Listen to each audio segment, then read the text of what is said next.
Good afternoon, ladies and gentlemen. Welcome to another edition of the World Soccer Report here on Single TV channels 249 and 250.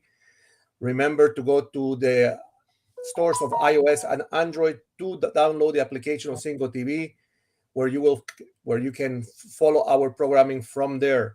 As well, remember that Single TV can also be found across Google Chromecast, Amazon Fire TV sticks, Roku and Roku sticks, and on all TVs 2016 and forward. With us today, I have my co-host, Mr.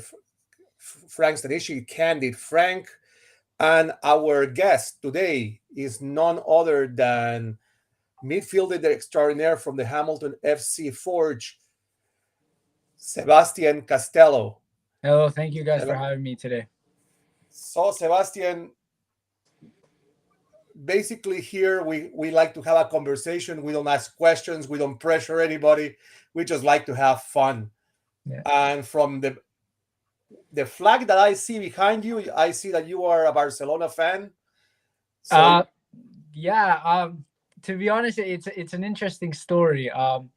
I grew up as a Barcelona fan all my youth. Messi was my favorite player, like most people around the world. But then at an age, I would say 5, 6, 7 years ago, I started supporting West Ham. So as of today, I would say I'm more of a West Ham supporter. So that Barca flag, I think, needs to be changed. Yeah. I don't think they're going to be too happy. Now, you are, from what I understand, from what I have learned about you, you are Hispanic, grew up in Mississauga. Where are your parents from? Yeah, so my parents are immigrants from Mexico. So they are from a small, I would say small place called Veracruz on the Gulf of Mexico. They came here about, I'd say, 20 years ago, and I was born here in Mississauga. But I would say very often, couple times a year, maybe once, twice a year, I go down to Mexico. So Mexico is like my home too, right? So yeah. So let's start with why you like the sport so much. Why did you want to become a soccer player? It's an interesting question. From a young age, I love the sport, to be honest. I played other sports, karate, swimming, but it was something about the sport that attracted me, right? It was a passion I felt like no other one, even if it meant playing it or watching it on the television, right? The emotions that I would get from watching a game, from watching my team play, my country play. It was just emotions I hadn't felt before. And I feel like that sort of passion drove me towards wanting to become a professional soccer player. And also help from my parents. I feel like my parents were also a great, you could say, motivation to help me become what I am today and to become a passionate football fan and football player. Frank? So your parents are from Mexico. Soccer players are pretty good in Mexico. They've got a pretty good soccer team. You live in Canada. You just watched Canada, to extend, I guess, what you were talking about, your love of and passion of the game and watching it being played here. How impressed were you with the Canadian team and what they've accomplished this year? Yeah, no, the Canadian men's national team is a interesting story, right? It was years of heartbreak, years of knowing that they weren't going to be successful, right? But in recent times, they've been able to develop really good young talent. And I think that's always been here in Canada, right? I don't think it's something that is unexpected, because there's good players around the country, right? But there was no system, right, to build on the Canadian youth, right? And now you can see with everything happening, you've got star players in Europe, got star players in the MLS, but they're all young. That's the common thing that you see in this national team, and I think they'll only grow from now. I think they're doing very well. I think they're exceeding expectations, right? Finishing top of the World Cup qualifiers, beating the likes of Mexico, right? So I think the future is very bright, and Canadians should be really proud to call their national team. You've got a front row seat. My parents were born in Italy. They weren't born here.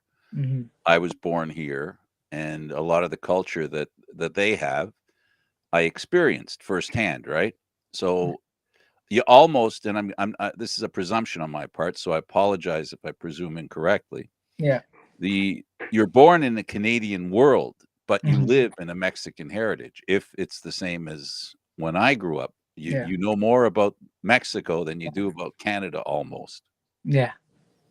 Yeah. So I would say that most of my childhood it was around Mexico, right? Mexican football, right? Because Canada didn't have a league back then. It was, who do you support in the Mexican league, right? When I talked with my family, it was all about Mexican football, the Mexican national team, the Mexican players playing abroad, right, in Europe.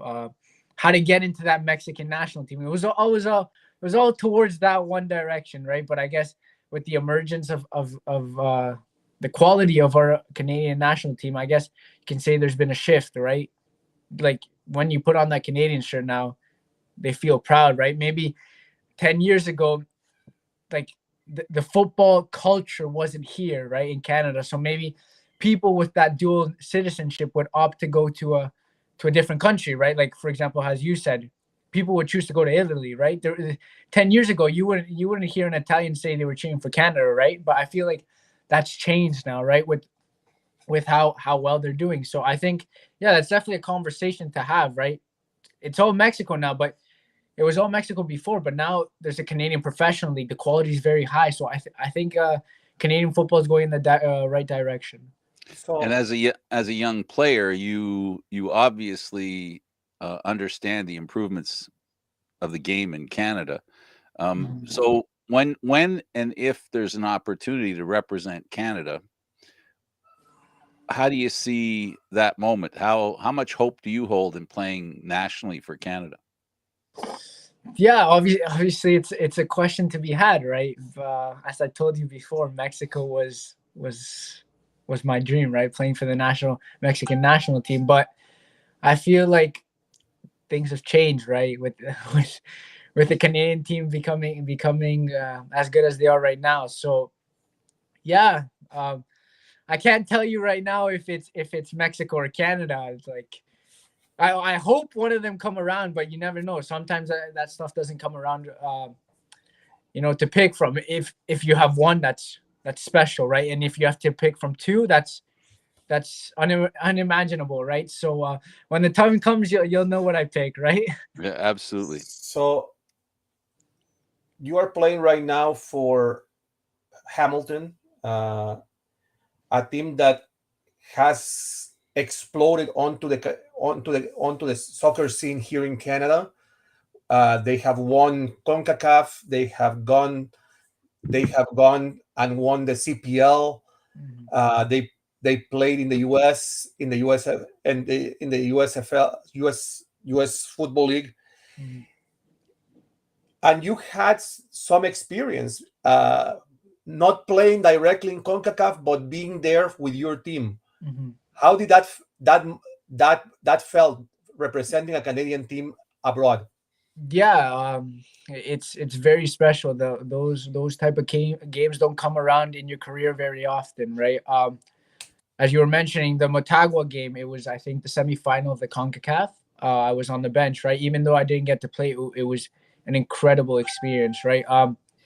That type of fan base you don't get here in Canada yet, right? But in around the world, you can see the passion, what they live for. These type of fans, right? Those games on a Saturday, Sunday night is their life, is what they live for, right? So that sort of passion, it gives you goosebumps, right? You're on the opposite team, but you enjoy that's what makes you want to play better. The fans, even if it's abusing you, yelling you, right, that sort of stuff that motivates you to play better. So feel those experiences that have helped me, right? Because you can say it's a bit nerve-wracking going into those sort of environments, but being there at such a young age, I think it only helps you, right, to become a better person, to mature on the field, right? And yeah, hopefully there's more to come in the future. So in your young career with Hamilton, you had the the pleasure of scoring already once. Mhm. How did that first goal of your professional career uh, come about, and how did you feel Yeah, after that score? yeah. Obviously, scoring your first professional goal is a dream.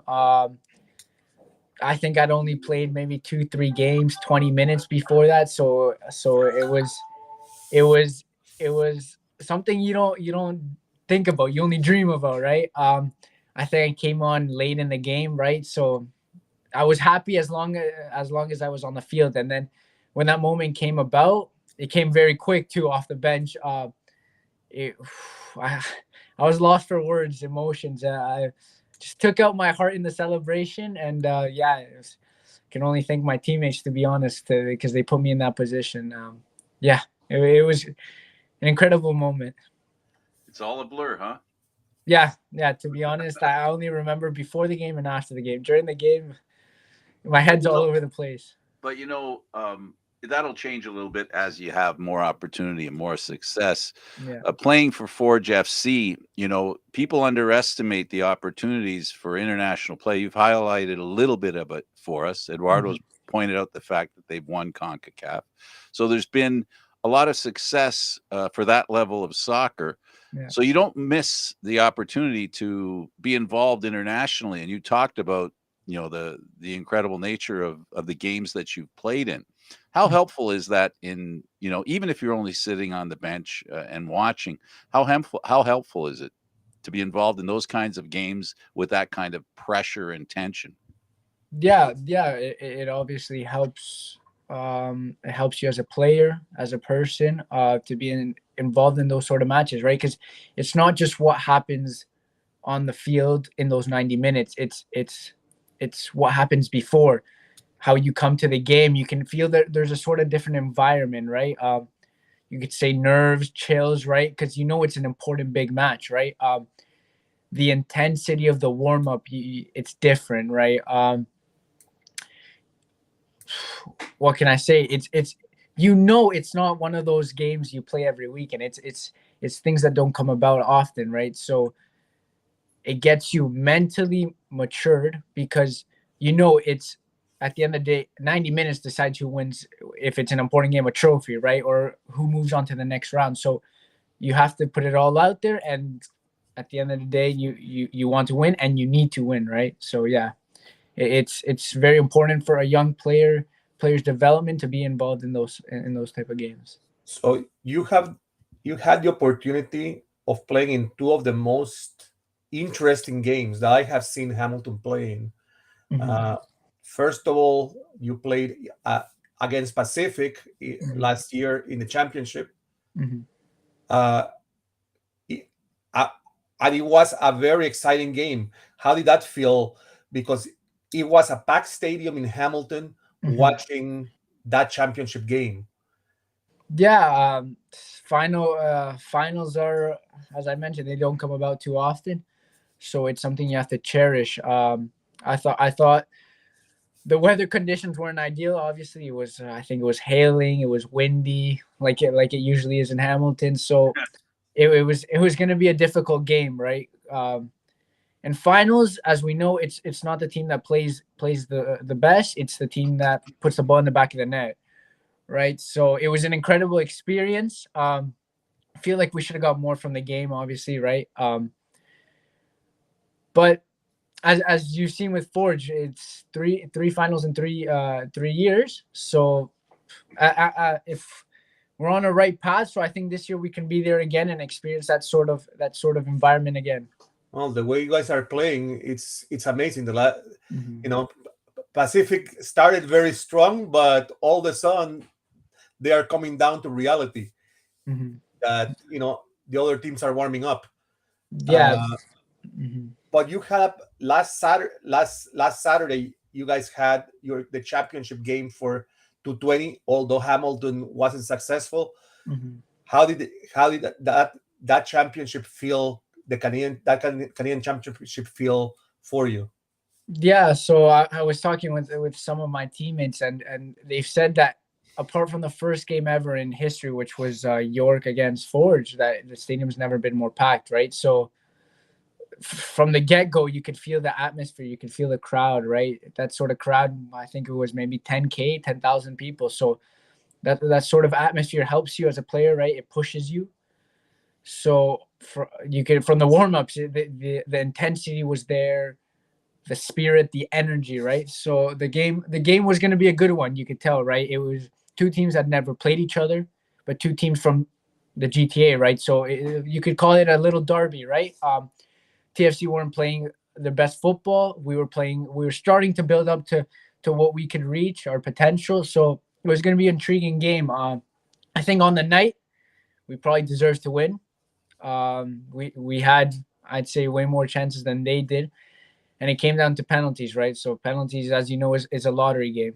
It's pick a number between 1 and 10, and the two teams don't know what number it is, right? So you can just be proud of the team, the effort they played, because they're an MLS team, right? So the For MLS has sure. been around for a long time, and the CPL's only been around for a couple of years. So And for us to be able to match it, I think is incredible. and you have another player from Mississauga that was playing in that game, in Jonathan Osorio. Mm-hmm. Uh, have you had a chance to talk with him about his his his his progression from when he was playing at Mm-hmm. TFC2, and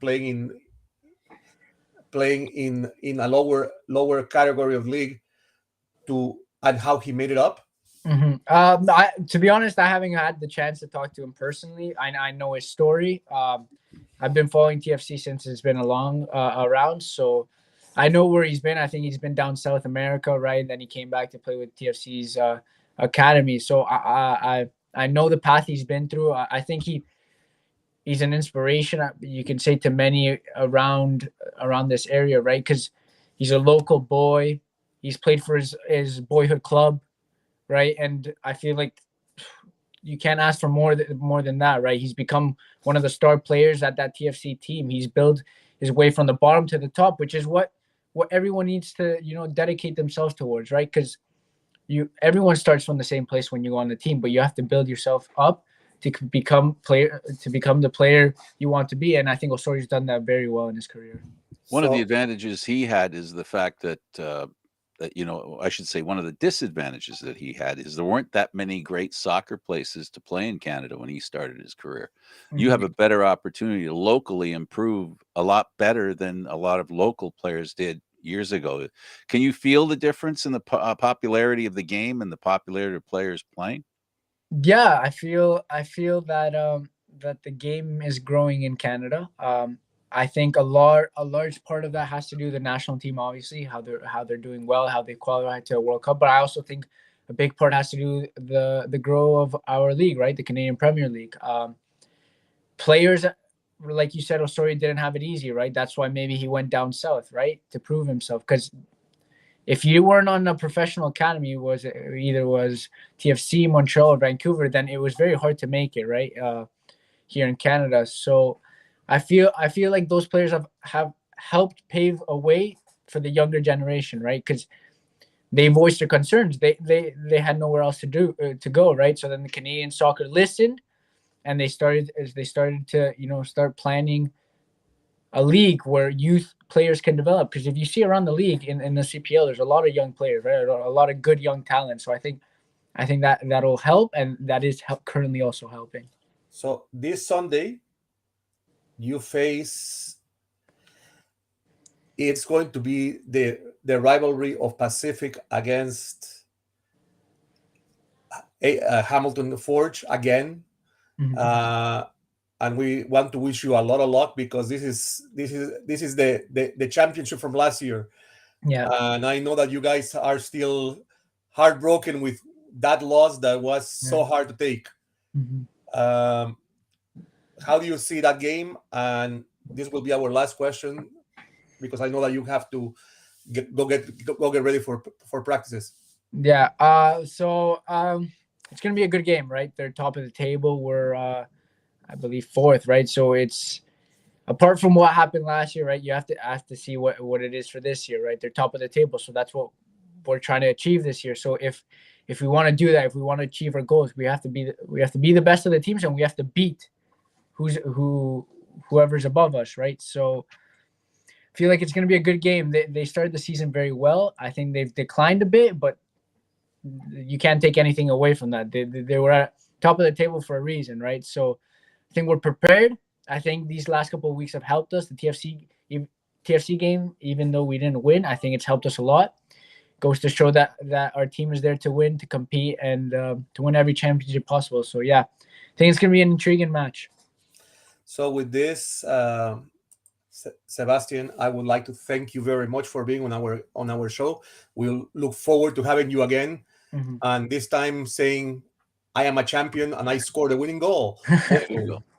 And yeah. I just want to remind all our audience, all our viewers, that this show can be heard as well on the Spanglish Radio Network and its affiliates on social media. Remember to go to our website, SpanglishSportsWorld.com, for all the news and programming. Remember, Spanglish World. Watch it, hear it, read it, download it, but especially live it, because sport is Spanglish Sport World, and Spanglish Sport World is sport. In name of Candid Frank Stanishi and our guest, Sebastian Castello, we bid you a great weekend, and go to Hamilton. Watch the game. It's going to be a good one. Good luck, Sebastian. Thank you very much for having me, guys.